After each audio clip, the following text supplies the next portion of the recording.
Welcome to the flowerschool.com video library. I'm Leanne Kessler, Director of the Floral Design Institute, here to share with you our latest issue on the Halloween pumpkin. Halloween is such a fun time. What better way to enhance it than with flowers and, of course, the perfect pumpkin. To create this design, of course, you need the pumpkin, and then you need some flowers. Halloween always makes me think of sunflowers, so of course I grabbed those. But then I got to thinking there are so many things that are just perfect for Halloween, like protea, banksia, leucadendron. Some of the proteas and the banksias truly look like they're something straight out of Little Shop of Horrors. So why not add those to the Halloween design? Then supply-wise, Pam cooking spray or any other cooking spray. This will make our pumpkin last a little longer.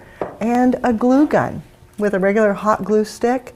This is how we'll make spider webs to fill in our design in a perfect haunting style. When I choose a pumpkin, I make sure and get one with a nice handle. And I cut the top off, and then I save the top so that I can attach it back into the design. How do I attach it? Best way that I have found is just to take a wood pick, cut the end off with the wire, you don't need that, and then using your Oasis foil adhesive, glue on the end, and then just insert it straight into the lid. Then I go back and add a little more glue and let that dry, because that will anchor it into the foam so well. And amazingly enough, Oasis foil adhesive will stick to the wet pumpkin, locking that stick into place so that it doesn't come undone. Then, do you scoop out the inside or not? Lots of discussion on that. I tend to not get too worried about it because I always put my foam in a liner. So I scoop out just enough to make sure it's not in my way. And sometimes I use an ice cream scoop. That works pretty well. Other times I'll just use a great big kitchen spoon, pull it out that way. And yet, a new trick that I just learned is to use a lid from a canning jar, just that inner ring lid, and just scrape with that. It's amazing how well that loosens up the insides. Now, I have already scooped out a bit, but I'm leaving most of it in. I'll turn it so you can see. I've got lots of seeds and gunk in there. I don't worry about that. I do take Pam cooking spray and spray all around on the inside, coating it completely so that it gives it a full coverage, which just kind of seals that moisture in, keep your pumpkin alive a little bit longer. If you don't have the spray, you could use just Vaseline or cooking oil, anything that's kind of oily and greasy, coating the inside of the pumpkin. Last, as I get ready, a liner with my foam, and just set it in and push it down, leaving it so it comes up above. That way I can take my lid, cut off that extra little stick, and then anchor it right down into the foam, ready for designing. Start with your bigger items, the heavy things first. That way they get stabilized down in the foam. Maybe the protea banksia, starting with that. I love this with the serrated edge. You can cut it and then scrape it a bit so it'll drink. But even as a dried item, they just do fabulously. Set it down in. Maybe I want a regular protea as well. Removing the damaged portion. If it gets too little light, they'll get these brown spots on them. So I'll remove those, then snap it. And set it down in. Maybe another one. It's so big and bulky, I don't need quite so much. Bringing it around to the opposite side, then turning it, looking to see how it comes together. Adding a little bit of foliage.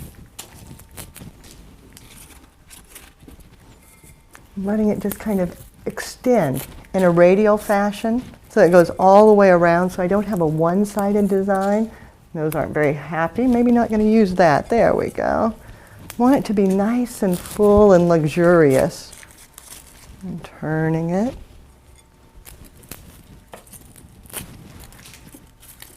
And turning it. Got a pincushion protea. Wouldn't that be fun in there? Bright and festive. Setting it down into the foam. Tucking it low.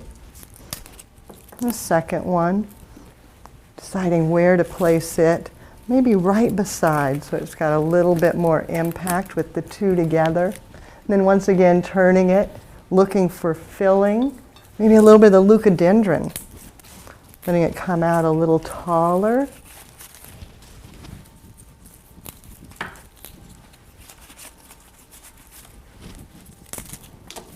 Around to the side.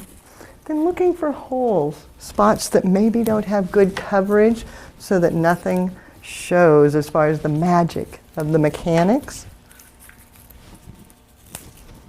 And then turning it once again, double checking all the way around.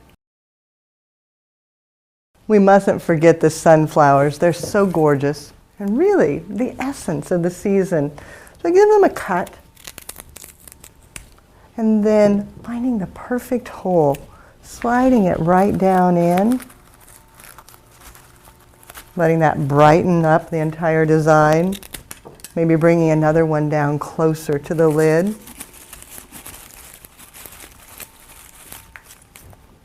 And then one coming around a little bit more towards the back to make sure that it stays all-sided. I don't want a one-sided arrangement. Again, finding a spot with the perfect hole. Then I love to add a branch. This is red dogwood, red twig dogwood, and I sprayed it with just a little bit of Design Master Black. Give it a cut, don't need to be quite so long. And I'm gonna let this come out above everything else, up tall, nestling it down in.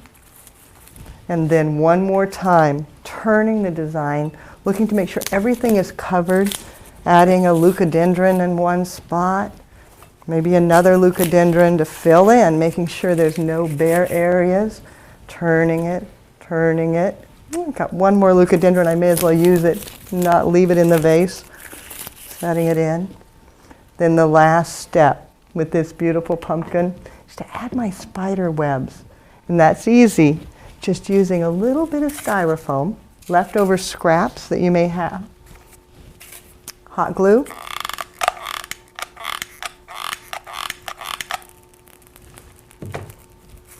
And taking the glue, just two pieces, putting it together, and then pulling it and letting the string spread all around, laying over your flowers.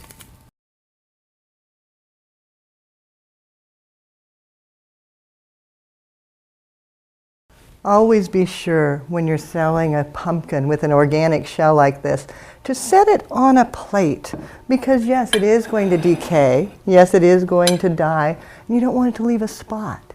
And then, if you've got spider webs, of course, you need a spider.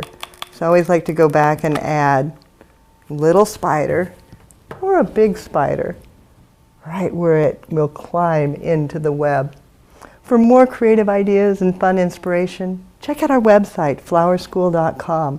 If you've got any questions, don't hesitate to give me a call at 1-800-819-8089. If it's easier, send me a personal email. My email is Leanne, Leanne, at floraldesigninstitute.com. If you get a moment, take a picture of your own haunted Halloween creation and send it my way. I love to see what you do and get my own inspiration from you. Have fun, happy Halloween, and do something you love.